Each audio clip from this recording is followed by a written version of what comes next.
In today's video, I'll be talking about South Africa's and Africa's largest retail supermarket group, Shoprite Holdings Limited. It started out as just an 8-store grocery chain operating only within the Western Cape, to now having over 3,600 stores across 10 African countries, and causing some serious headaches for retailers such as Pick n Pay and Woolworths, with its continuous rapid expansion. So, join us as we uncover the story of this insanely massive South African retail giant. Okay, so this story starts with Checkers because it's a little older than Shoprite. It was founded in 1956 in Johannesburg by a man known as Norman Hurt Herber, after food retail supermarkets were becoming widely popular in the country. This company, though, would only start to experience massive success under a man known as Raymond Ackerman, and during the 60s he managed to expand it to about 80 stores. Raymond would later be fired from Checkers and would go on to acquire Pick n Pay in 1957. But that's a story for another video. Meanwhile, on the other side of the country in the Western Cape, Bonnie Rugert and Basil Geller would start Shoprite in 1966. Its main focus was selling groceries and other essentials.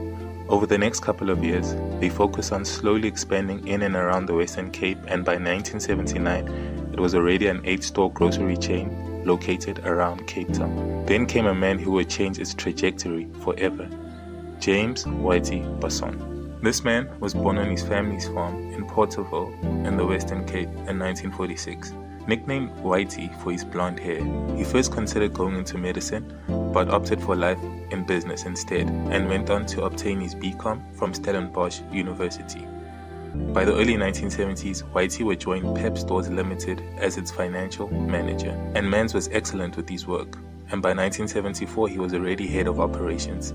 He held this position until 1978, where he was responsible for all operations and actively involved in building the Pep Stores brand and company. He would also learn a lot about the business world working under Renier van Rooyen, a man who had started Pep from one store in Uppington in 1965.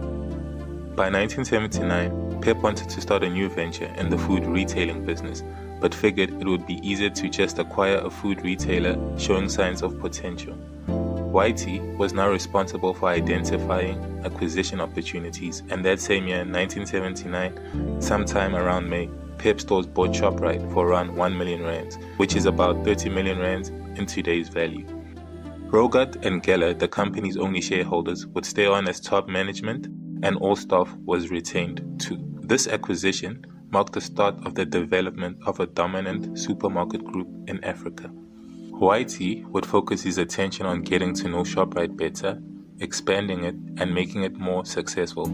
And by the 1980s, he decided that the company's vision should be to focus on the middle to lower class income market, and to supplement growth by acquiring promising supermarket groups. In 1981, Christo Weiss took over Pepco, and ultimately Shoprite.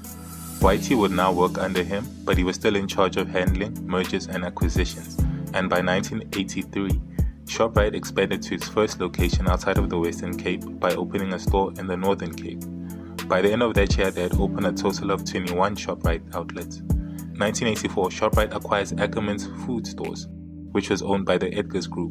Yeah, believe it or not, Ackermans was a grocery retailer at one point in time. 1986, Shoprite lists on the JSE and have about 33 stores throughout South Africa, closing in on competitors such as OK Bazaars, Pick n Pay, Woolworths, and Checkers. 1990, Shoprite expanded out of South Africa by opening its first store in Namibia, and that same year, acquire Grand Bazaars, bringing its total to 71 stores. 1991, they do a deal of a lifetime and acquire Checkers in a deal worth 55 million, over 300 million in today's value.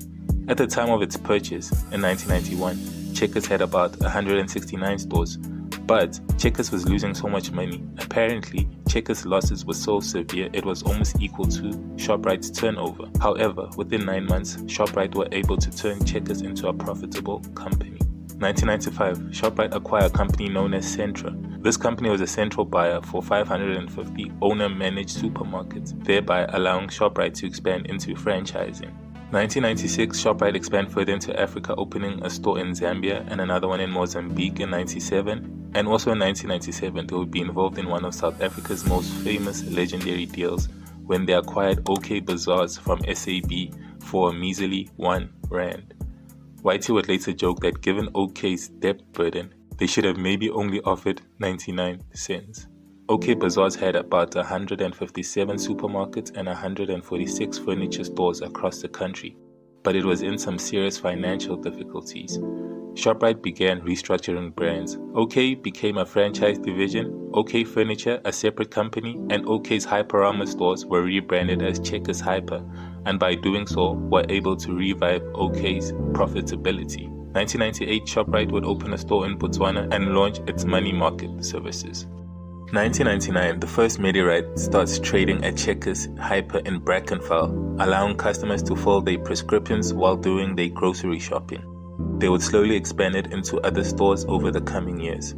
In 2000, the group opened its first supermarkets in Zimbabwe and Uganda, and they would also acquire a company known as Freshmark. This company was responsible for its fruit and vegetable procurement, buying, and distribution. In 2001, they would launch USave, small format stores that offer a limited range of basic foods at low prices to lower income consumers.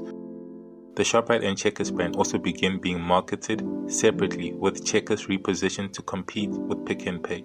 The company also expanded into Malawi and Egypt, but by 2006 they would have divested from Egypt due to retail restrictions. 2002, the company acquires the Madagascar stores of French chain Champion, and that same year bought 3 Tanzanian supermarkets from Score Supermarket and opened a store in Mauritius. 2003, they expand into Ghana, and 2004 starts a wholesale operation in India and franchises its first Shoprite Hyper in a modern shopping center in Mumbai. But by 2010, though, they had divested from India to focus on investment opportunities in Western Africa. 2005, the Shoprite group of companies acquires CompuTicket. CompuTicket had about 90 ticket distribution outlets at the time, which they could now be integrated with Checkers' own 500 stores, taking the service to a much broader base of consumers. They also purchased a chain of 13 retail supermarkets known as Food World and enter into the liquor industry with its first Shoprite liquor shop, as well as expanding into Nigeria. 2009, they acquire pharmaceutical wholesale company Transform, and in 2011 enter into agreement with Medcash Trading Africa Limited. Under the terms of this agreement, the franchise division of Medcash was to be sold to Shoprite Checkers, including franchise agreements that included retail stores under registered trademark names such as Friendly and 7-Eleven. The group also entered the hospitality and catering markets with the establishment of Checkers Food Services, which is now known as Red Star Wholesale Catering Services. 2012, Shoprite opened a new supermarket in the Democratic Republic of Congo, becoming the first South African retailer to do so. And in 2013, they hit the crazy milestone of opening store number 1000. In 2016, at age 70, Whitey announced his retirement as Shoprite Holdings CEO. No doubt a legend. A book was even written about him. They also achieved this insane record of 1 billion transactions in a single year. That's about 86 customers served per second. Crazy. 2017, Checkers launched its